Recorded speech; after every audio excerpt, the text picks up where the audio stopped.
Awesome. Hey guys, Jameson Redding here with the Road Trip Angler, and today I wanted to share a quick tip on the Texas rig. What is a Texas rig? How do you rig it, and when and where should you fish it?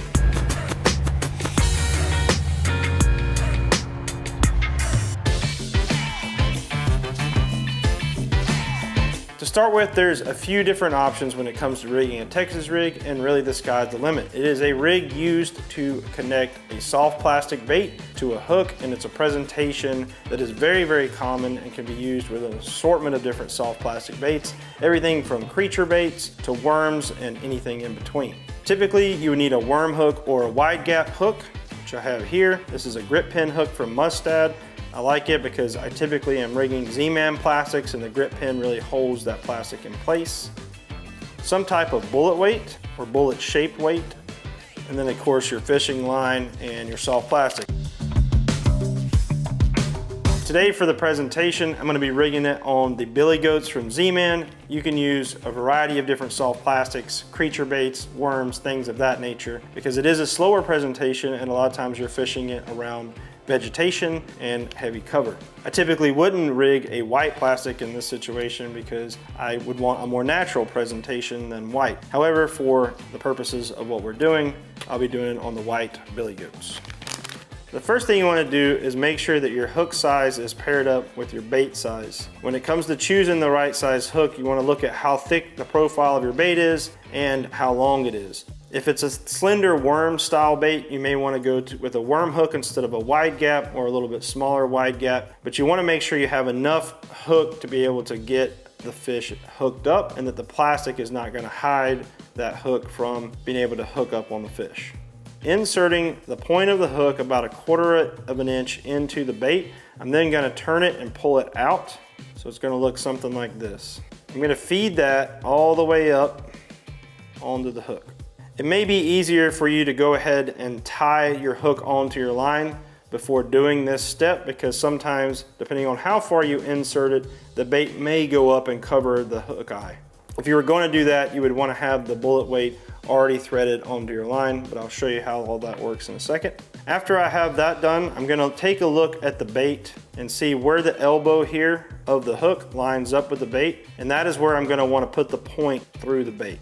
So I can see here it lines up about midways on the back here. So I'm going to pull that bait up and feed that hook through. So when you're done, it should be pretty flat here. You don't want to see it where it's like pinched up or pinched up this way. You want it to be nice and flat for that presentation. So you may have to do that a couple times to get it right. I got lucky and got it right on the first time. Now, if you're fishing heavy cover with this bait versus open water, you may want to pinch this plastic just a little bit forward and put that hook point inside that plastic. And that'll give you more of a weedless presentation or snag-free presentation. The only thing I will say about that is sometimes that can hinder your hookup ratio, because when the fish eats it, it ends up forcing that hook point further into the plastic when you set the hook. So you don't want to bury it too much in there. I like to just barely tuck it into the plastic so that it gives me a little bit more of a weedless presentation. After I have that, I've got some fishing line here. Now this is really a preference thing, and it depends on, again, where you're fishing it. If you're fishing around heavy vegetation, you may want to tie this straight to braid, and you can use the Palomar knot to do that when connecting the braid to the hook. It's a great knot and doesn't slip, and we have a video on how to tie that knot on the channel, so be sure to check that out. Got him that time.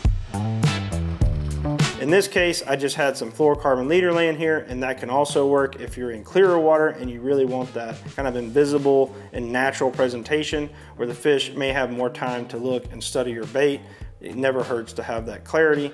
So I'm going to be using 30-pound fluorocarbon here. First thing I would do is thread that bullet weight on so that the taper is away from the bait and the flat side will rest up against the lure. So I'm going to just thread that on and get it out of the way.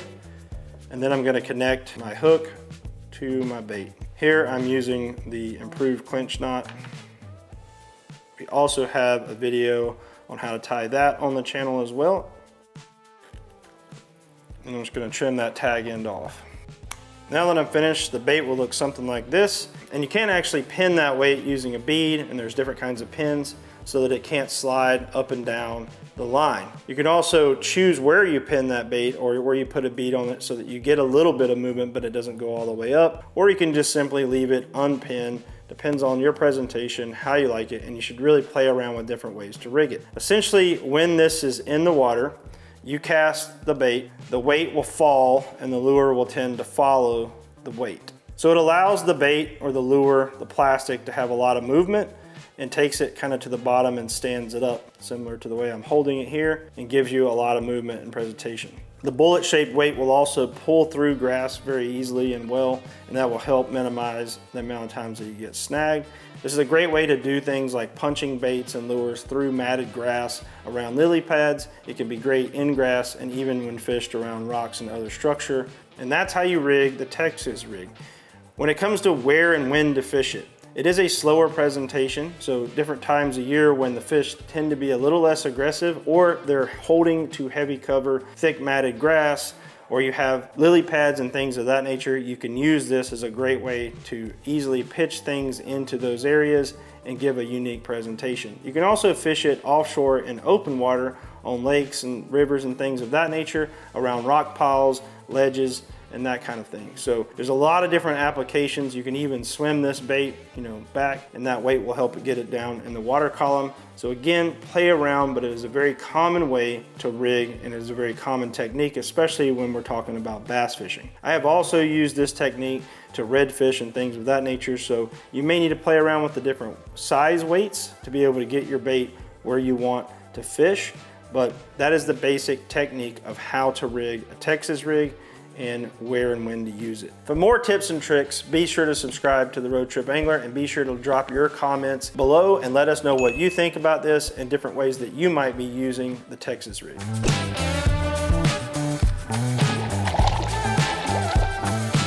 The Road Trip Angler would like to thank our global partners for helping support the mission to get people outside and on the water.